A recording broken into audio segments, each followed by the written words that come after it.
Pourquoi tant de responsables chrétiens évangéliques sont-ils impliqués dans des scandales? Tout d'abord, il est important de souligner que tant ne correspond pas à la réalité.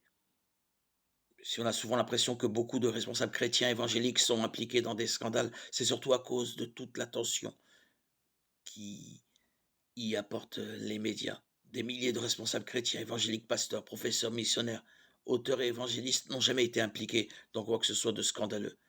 La grande majorité des responsables chrétiens évangéliques sont des hommes et des femmes qui aiment Dieu, sont fidèles à leurs conjoints et à leur famille, et gèrent leur activité avec la plus grande honnêteté et intégrité.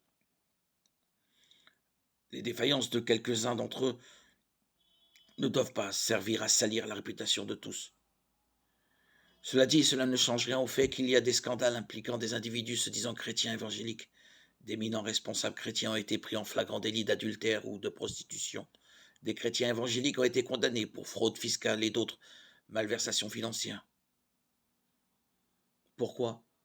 Il existe principalement trois explications principales, au moins. Certaines personnes qui se disent chrétiennes évangéliques sont des charlatans dont la foi n'est pas sincère. Certains responsables chrétiens évangéliques s'enorgueillissent de leur position. Satan et ses démons s'en prennent de manière plus violente aux responsables chrétiens et les tentent davantage parce qu'ils savent à quel point les scandales impliquant un responsable peuvent avoir des effets dévastateurs sur les chrétiens comme les non-chrétiens.